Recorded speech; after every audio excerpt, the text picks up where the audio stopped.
This is New York City. This is freedom. This is compassion and democracy and opportunity. Now, we are in a competitive struggle, and the stakes couldn't be higher. Over the past year, I've seen cities from London to Paris to Shanghai pushing the frontiers of progress. They're doing everything they can to attract the best and the brightest in every field: medicine, engineering, construction, and more. These cities are not putting up barriers. They are not looking inward or blaming someone else. They're not afraid of the new or the different, and we shouldn't be either. If we are, we won't have a future. Keeping New York City and America at the front of the pack begins with an openness to new energy, meaning immigration, and new ideas, meaning innovation. It means thinking about problems in new ways and using the most powerful new technology from every place to solve them.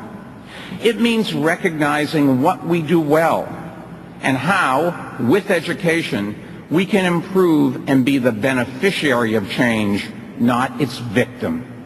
That's how I built my business, and that's the approach we brought to a city government that was insular and provincial and married to the conventional. To stay competitive, this year, New York will continue implementing what I think is the most ambitious agenda of any city in the country. In doing that, something that often doesn't happen in government, following through on promises. We are committed to make our city government quicker, leaner, stronger, better, and to giving all New Yorkers a city that matches their ambitions and honors their dreams. What I'm going to describe today is not just about programs and applications.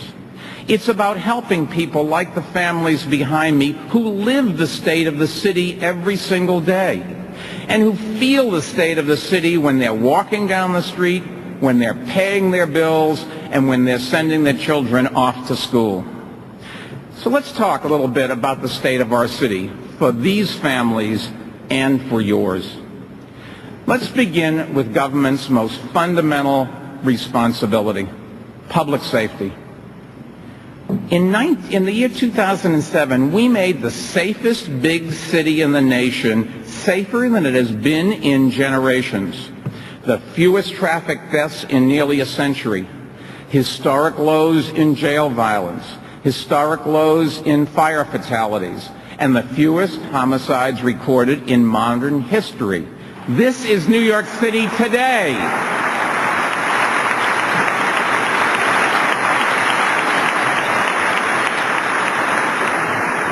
Sadly, just 3 days into our new year, we got a heartbreaking reminder of the risks our first responders take every single day. We lost FDNY Lieutenant John Martinson while he was battling a fire in a 25-story building. And last August, we lost firefighters Robert Padilla and Joseph Graffanino to a fire at the old Deutsche Bank building. These heroes left us more than an inspiring example of sacrifice. They left us with a job to do, providing our police officers and firefighters with the best new tools and training so that when they walk into an emergency situation, they have the best possible chance of walking safely back out.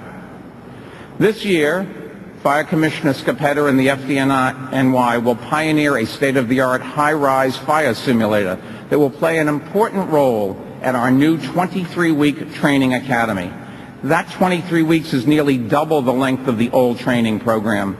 And starting this year, the Fire Academy will begin welcoming the most diverse classes in its history.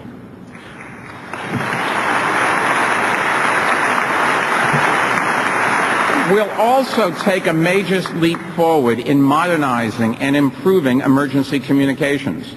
By placing GPS systems in every fire truck and ambulance, we can now track and deploy them more effectively, which has helped reduce ambulance response times by 21 seconds over the past 18 months. That makes a big difference in saving lives. But we can do better. This year, we'll be launching the new New York City wireless network, which allows first responders to get more information more quickly.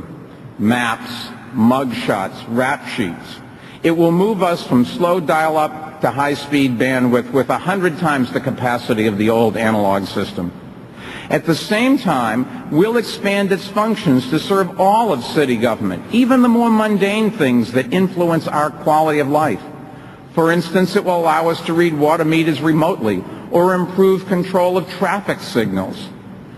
To further reduce police and fire response times and improve emergency communications, we'll move past the old agency-centric way of handling 911 calls. Right now, if you call 911 to report a fire, you first speak to a police operator. Then you're transferred to a fire operator in a completely different location, and you have to tell your story all over again, wasting precious seconds. This year, to begin streamlining the call-taking system, operators and dispatchers will move into the first of 2 new centralized facilities, working side by side, saving time and possibly even lives. We'll also have digital 911 up and running by this summer, allowing New Yorkers to send digital photos to the police from their cell phones. These new communications tools will enable the NYPD to continue driving crime down to historic lows. Because whether it's 1 murder or 496, we are not satisfied. We are not finished, and we will not be letting up in the fight against crime, not for 1 second.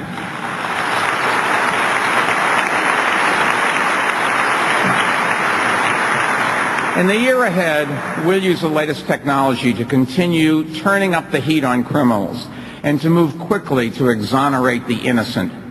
The single most powerful way to do both is through DNA analysis. 2 years ago, we convinced the state legislature to expand DNA testing to cover all those convicted of felonies and some misdemeanors. This year, we'll urge Albany to follow the lead of the federal government and a growing number of European countries by taking DNA fingerprints from all who are arrested. This would help keep the innocent out of jail and the guilty off our streets.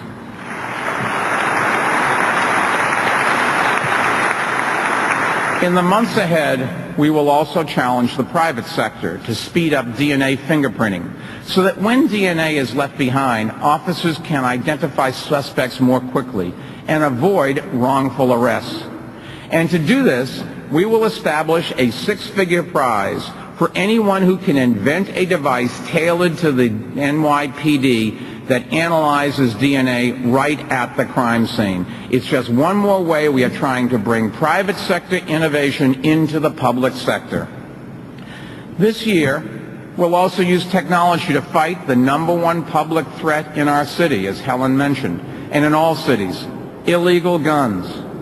In less than 2 years, our bipartisan coalition of mayors against illegal guns has grown from 15 members to more than 250. Together, we put the issue, you can bet him, together we put the issue of illegal guns back on the national agenda, and against all odds, we have actually made important progress. Beating back federal legislation that would have made it easier to traffic in illegal guns, convincing the federal ATF to release some of the critical trace data our officers need to track the flow of guns across state lines. And most recently, in the wake of the Virginia Tech tragedy, we helped pass a major upgrade to the federal background check system. The Virginia Tech murders shows what happens when state governments fail to share medical health records with the ATF. But Virginia was not alone. You should know that right now thousands of New York's mental health records are not in the federal background check system. So this year, we'll push for new state legislation requiring all state agencies to supply these records to federal authorities. And I say, let's get it done before the April 16th anniversary of the Virginia Tech massacre and before another senseless tragedy takes place.